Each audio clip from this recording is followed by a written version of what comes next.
Welcome to another CEO Wisdom podcast. We have Dave Clare with us. He's CEO and founder at Circle Leadership. He is also ambassador at a bunch of companies. It's 3 a.m. his time. He's in Australia, so he did a big sacrifice to be here. So I'm grateful for that. We're going to talk about a bunch of topics today, but Dave mostly helps leaders and business owners evolve around the world of work. So we're gonna talk about that for sure, podcasting as well, and leadership generally in the age of AI. This podcast is brought to you by podfire.com.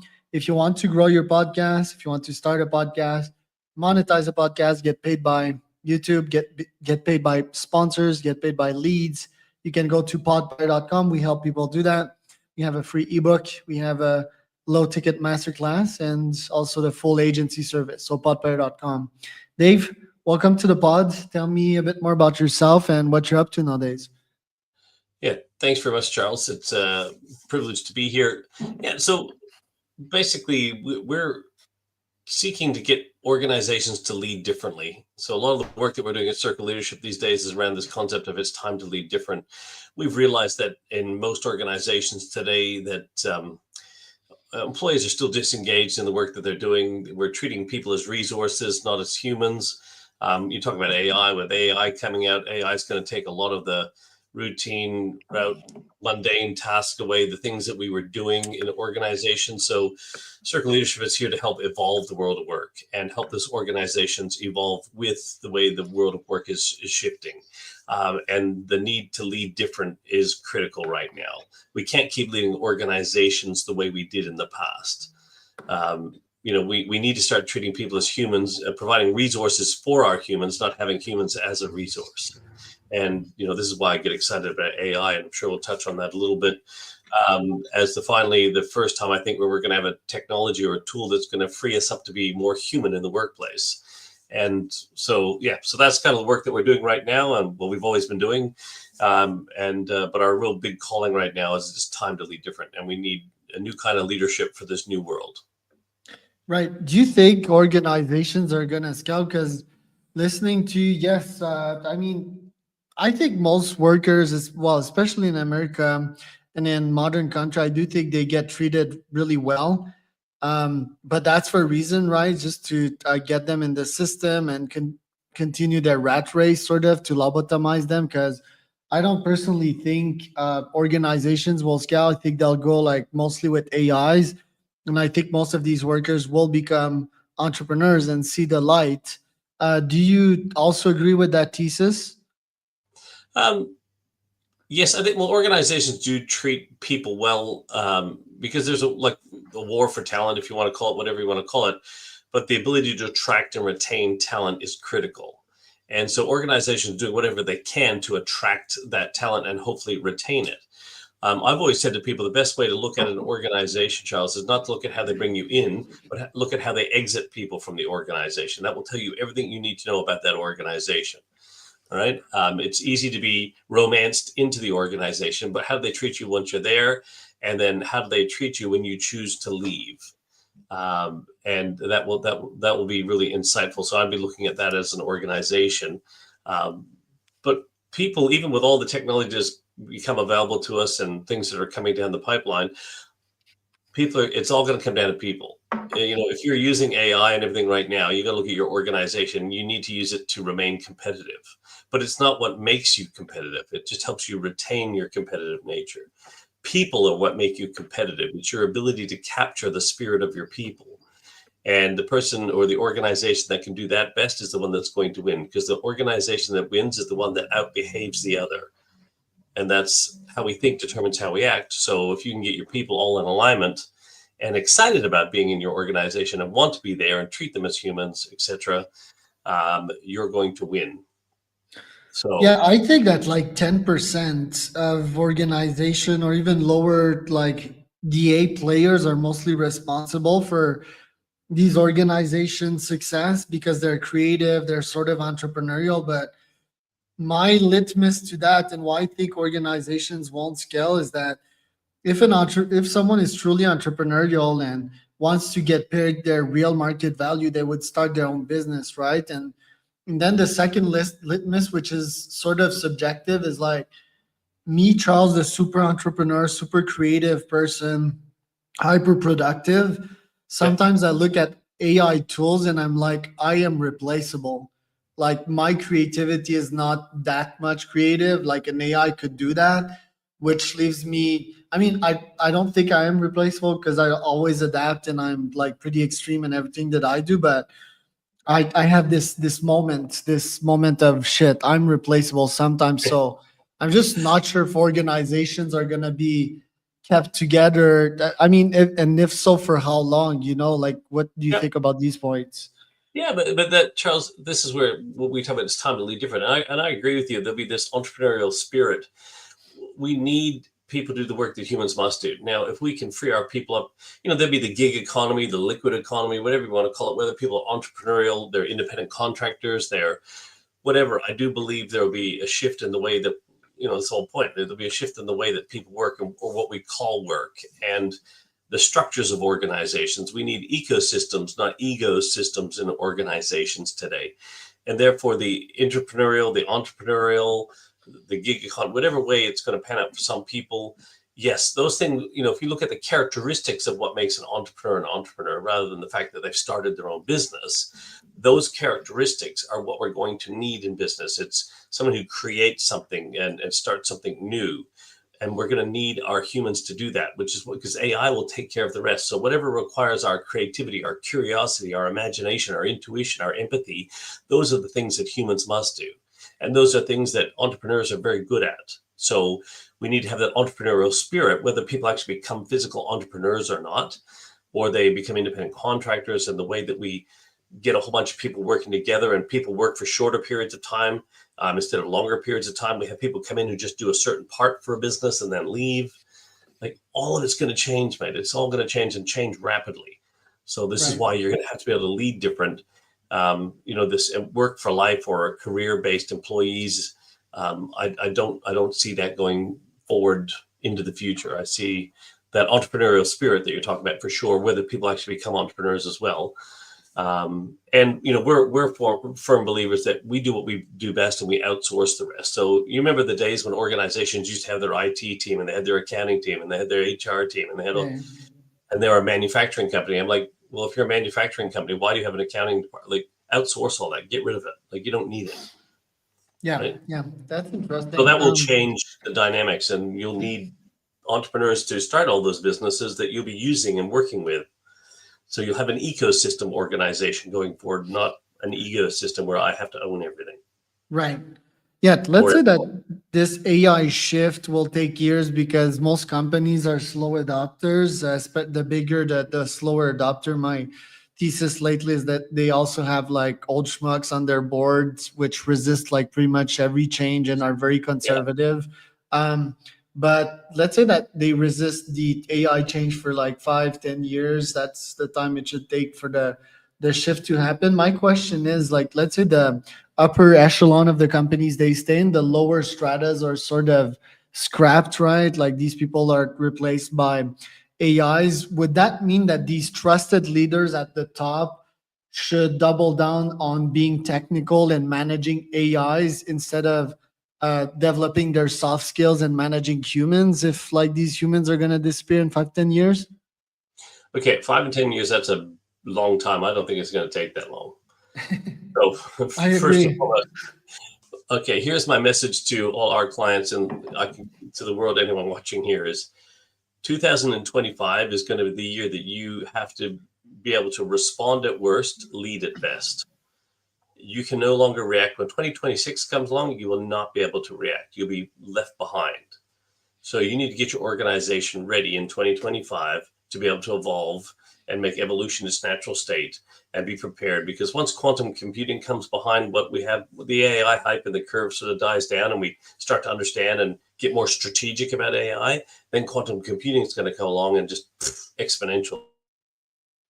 So in 2025, my challenge to every leader, business owner, entrepreneur out there is get your organization to be able to respond at worst, lead at best. If you're reacting, you're screwed.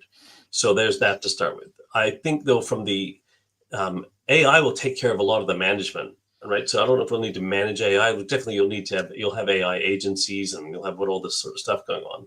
But it's going to come down to leading the people, because AI, you got to understand, Charles, AI is an amplifier. It can't be creative on its own. It needs my creativity that amplifies it with that. When I come up with a creative idea, then I put it into AI, and then it expands my creativity. It expands my imagination. It expands my intuition. It expands. So AI is an amplifier. If you have a crappy culture, it will amplify your crappy culture. If you have a great culture, it'll amplify it. If you have creative people, it'll amplify it, right? If you have less creative people, well, then guess what? You'll get a little bit, but AI on its own won't be able to do all that. It will need it's the right human skills being used with AI. It will act as an amplifier. Yes, it will displace a bunch of people. Yes, it will take over a lot of as I said, the routine, mundane stuff. But the challenge we have right now, this existential crisis, is that when we introduce ourselves, we go, hey, this is what I do, and you're not going to do that anymore. And so we need to be human beings now, not human doings. And so we don't need people to manage people. We need people to, yes, oversee the AI from an ethical point of view, make sure the systems and things are being used properly and they're fitting within your frameworks of your business. But what we're going to need, these gray-haired or the old leaders there, this is why I keep telling you have to lead differently, because it's going to come down to people. Your ability to leverage AI will come through your ability to capture the spirit of your people, because your people are the ones who are going to use AI. And I guess even the soft skills that you develop could be useful to an AI, Yes. because I think an AIs are gonna have rights, like in a couple of years. And I mean, if you mistreat it, they'll understand that you're this not so good intention person. They'll be able to calculate not not only your net worth, but how much value you add to this world, and if you're a good or bad person. So Yeah. yeah, but I guess you also need to sort of be technical and understand how AI works, because Yes. at this stage, it's not an AGI, that has feelings and that will Mm. have rights. It's more like a machine that gives some results. Like in creativity, yeah, I brainstorm often with GPT. It's like existing stuff, right? It takes what it has scraped. So it's how advanced humanity's knowledge is, and it will stop at that point. So I guess you need to be good Yeah. at research and making breakthroughs and finding out your own formulas. But is that even a moat? Because some people can steal it. My next question is like for founders and entrepreneurs, for example, like yourself. How should leadership be uh, taken into context? Because me, for example, I went from 200 to 0 employees, but who's calling the shots right now? It's sort of my followers and my subscribers, right? So if I'm a Mm. better leader, I can lead these people in the better direction. I can do good. I can get paid better. So what you teach, how does it apply to like smaller businesses and solopreneurs and like founders like myself?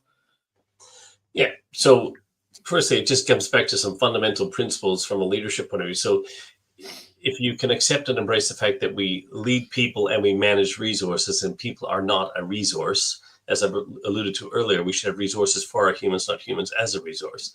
So it comes down to leading people. Then you need to understand people. So you're going to need to understand human behavior and how that works, right? And how we help people become the best version of themselves to do their life's best work while they're in our care and beyond. Because people are looking for a place to belong right now. They want to know where they don't just exist, but they can excel. So we're going to need to be able to understand how to lead that. And if we want to help our organization achieve greatness, well, as Jim Collins told us, from good to great, in order to go from good to great, we need to help our people go from good to great. Well, let me assure you this, you can't boss someone into greatness. So we're going to need coaches in organizations, not bosses. We're going to need people to take on more of a coaching role with their teams. So this is why, once again, in collaboration and innovation, all these words we use, buzzwords that we use, are going to become critical in our organization. And this is why you're going to have to restructure your organization again, like I said, to an ecosystem, not just having an operating system or be an ecosystem where I'm the boss, you report to me.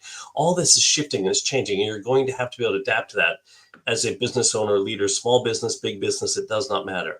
Now, the beauty of small businesses, they can probably adapt quicker, because big businesses, they have all the bureaucracy, all the positioning and the jockeying for once again, ecosystems that they're structured on, so they may take longer to do it. But this is where I think the entrepreneurial spirit will come through and win, because they'll be able to make decisions faster. Because one of the other things we need to be able to do is help people make smarter decisions. And the decision-making filters we have in our organization for our people need to be the same ones for our AI. When you build your AI factory, it has to work on the same purpose and values and vision and mission as the humans in your organization. The decision-making filters that you're going to need to help to empower your people to make those smarter decisions and teach people what to say no to, because they should already know what to say yes to in your organization.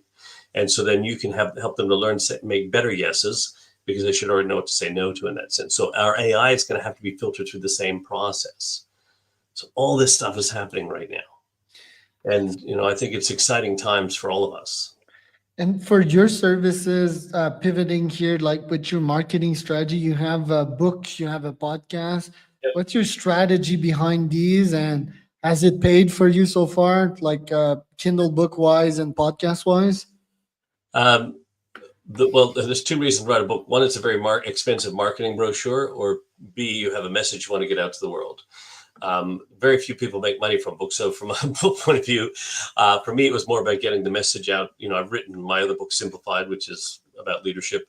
I always have Humane, which is just launched. And my podcast, for me, that's just my ability to educate the market. Kind of like, I think, like I educate for free and get paid for implementation. So for us, it's all about educating the market and getting people to understand the need to make workplaces more human, to lead people, manage resources, and people are not a resource. The podcast, the evolution of, Evolving the World of Work podcast, my own podcast, that is to help educate people the need to do this stuff. Does it, for me, so it's designed to be the educational tool, which for me, hopefully, I'll call it softens up the market to understand the concepts and the principles that we would then hopefully be able to introduce to them in our systematic approach in how you can do that. And if nothing else, I can at least go, hey, I've done everything I can to help people understand the need to do this. And then hopefully they can see that we're educated enough ourselves to be the ones who can help them with that process. So is it a good marketing tool? Sure. Yes, 100%. But our intent for it is to educate the market. And if you choose to use somebody else that's going to achieve great results for your organization with you, that's awesome, because a candle loses nothing from lighting another. So I'm very happy if I lit somebody else's candle and made it shine bright. That's okay too. I've been A/B testing Kindle books as well. I'll show you some of my stats. I use AI to write some of them. I'm just wondering, why has the number of orders have gone down in the last couple of days, like one friggin' order? 3 and 2. Do you know why? Is it because holidays are approaching and everyone's like over promoting? I would definitely suggest that has something to do with it. This time of season. Also, you have to understand, if it's like when you say used AI to help you write the ebook, like did it write the whole ebook? Can it tell people? No, it's Charles content organized and structured by AI. Right. Yeah. Well, I used AI to help me write Humane as well, right? So for me, I made no joke about it. It's a book about how AI can make workplaces more human, written by a human with the help of AI. And just, the whole point of that. But I would suggest probably right now, because no different for me in promotion of Humane, it's slowed down right now as well. And it's most likely due to the Christmas or the holiday season that is upon us right now. And also, I think everyone's trying to promote everything just before Christmas, right? Everyone's trying to get the close of the year-end sales and do all this sort of stuff. And so the market is saturated. It's noisy. And it's not Christmas noisy, it's just noisy. What about the podcast? Like, what has been the strategy behind it? Do you want to one day like monetize it? Do you generate leads from it, AdSense money or sponsor money nowadays? No, the podcast itself isn't like a direct money maker. Well, the intent isn't. If it does, that's awesome. It wasn't for that. Like I said, it was to educate the market. It's more, if you want a lead gen strategy, Charles, it's to show people that, hey, if you're looking to evolve your world of work, here's somebody who is doing great work in that space, who has some sense of wisdom to demonstrate one of our core values of wisdom, which is learned from experience. So we're all practitioners. So we're showing, the market that, we're at the cusp or at the forefront of this world of work and its ability to positively impact people and the planet. And so the whole point of the podcast is to do that, which, yes, is it a lead gen? Most definitely. It's like designed for that, because our lead generation is to educate the market. That's our strategy of lead gen, is to educate the market. And the podcast is a critical vehicle for that. Right. Always start with win-win. That's the number one rule in Yeah, sales. yeah, absolutely. We just want to add value to everybody out there. Like I said, if it means you wake somebody up to do something and they choose to use somebody else who does great work for them, then that's awesome. Because Right, right. we have a vision where when we call a vision, it's a picture of the world that's bigger than all of us combined, and something we can't accomplish alone. To have the impact I want to have on the world, our organization, no matter how many people I would not be able to serve enough people, or be big enough to serve all the people that would need our assistance. So if there's other people doing epic work out there and you find them because you saw something on our podcast, then that's great. Would I prefer that you came through and were part of our community? Yeah, sure. But the fact, if you got someone who's doing great work with you, that's awesome. There you go. And what does a day in your life look like? I saw that you travel. You have a VR, a motorhome, or whatever they call these. RV, yeah, no, yeah, yeah.